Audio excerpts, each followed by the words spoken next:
मित्रों नमस्कार, मैं हूं बाराबंकी से प्रेम अवस्थी। आज फिर हमारे सामने हैं रंजीत बहादुर श्रीवास्तव जी, भाजपा के नेता हैं।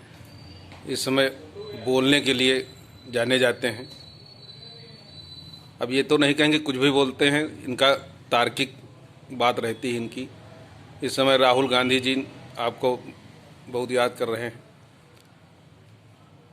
आप राहुल जी को पहले हाइब्रिड धान बताए। अभी आज हमने एक आपका वीडियो देखा, उसमें आप उनको एलियन बता दे रहे हैं, बच्चा बता दे रहे हैं।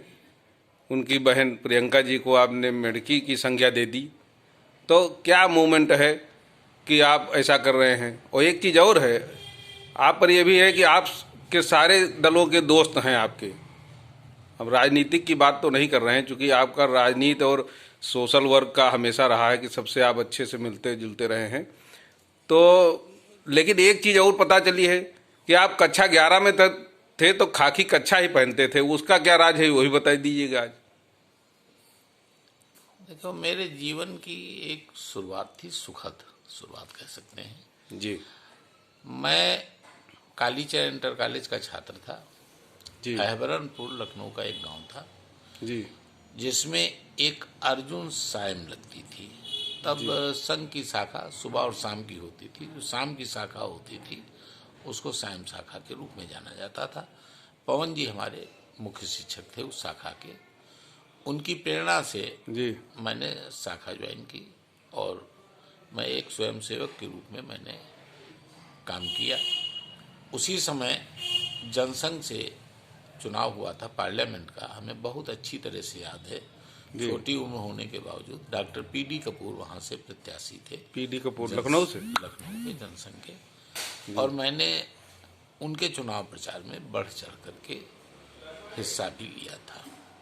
जी बाद में कालांतर में छात्र राजनीति, फिर ट्रेड यूनियन, और फिर अब रह गई राजनीतिक संबंधों की बात। जी तो जो सामाजिक जीवन जीने वाला व्यक्ति है उसके संबंध तो सबसे होते हैं।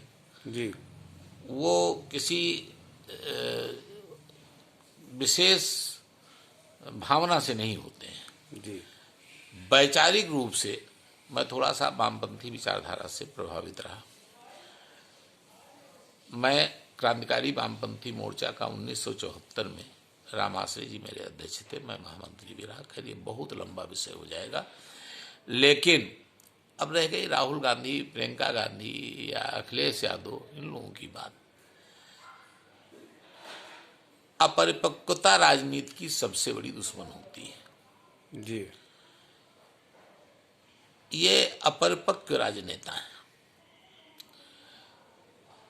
राहुल जी की बातें जी कहने की जरूरत नहीं है, ठीक उसी तरह से हैं जी जैसे एक ऋतिक रोशन की पिक्चर आई थी, मिलेगा कौन मिलेगा, मैं नाम कोई मिल गया। कोई मिल गया।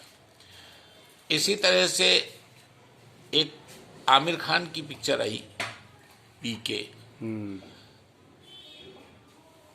कौन मिल गया में एक बच्चा है जो उम्र में बढ़ जाता है लेकिन बौद्धिक विकास उसका नहीं होता है। जो की पिक्चर थी जी और यही राहुल गांधी का हाल है।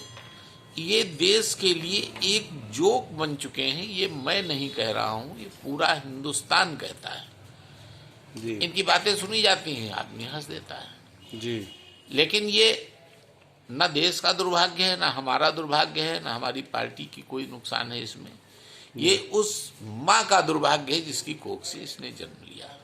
जी ये अपनी उम्र से 45 वर्ष छोटा है। जी कितना है अब आप खुद ही जोड़ लीजिएगा, क्योंकि वर्तमान में जो ये बातें कर रहे हैं वो 45 साल पहले की हैं। आपातकाल इनकी दादी की गलती थी, प्रायश्चित करेंगे। कल कह रहे थे कि भारत एक लोकतांत्रिक देश नहीं रह गया, ये भी आपातकाल की बात है। उसी समय लोकतंत्र की हत्या हुई थी। आगे भविष्य में क्या कहेंगे वो भी मैं बता दूं, क्योंकि इनको अब बचपन की याद आ रही है। और आपको भी बचपना याद आ गया है, आपको भी बचपना याद आ गया। तो आपको भी अपना तो ये जो खाकी है, ये क्या कहेंगे सुन लीजिए कि इस देश में 2 प्रधानमंत्री हैं। जी। उस समय संजय और इंदिरा गांधी प्रधानमंत्री थे। तो पुरानी बातें कर रहा है, तरस आ रहा है इसके ऊपर। मैं चाहूँगा कि मोदी जी देश के लिए नहीं, इसकी माँ के लिए, इसके बौद्धिक विकास के लिए कोई अच्छा इलाज करा दें। आयुष्मान योजना चल ही रही है, उससे इसे सहायता कर दें, बौद्धिक विकास हो जाए, ताकि इसकी माँ, मतलब जो है कि एक दिक्कत है, इस बच्चे की शादी नहीं कर रहा, वो बच्चे से शादी करेगा कौन? ये जब बड़ा होगा तब तो शादी होगी। तो इसके बेचारे की शादी हो जाए, इसका परिवार फले फूले, और देश की चिंता तो तब करेगा जब खुद बड़ा होगा। बड़े नहीं हो पा रहा।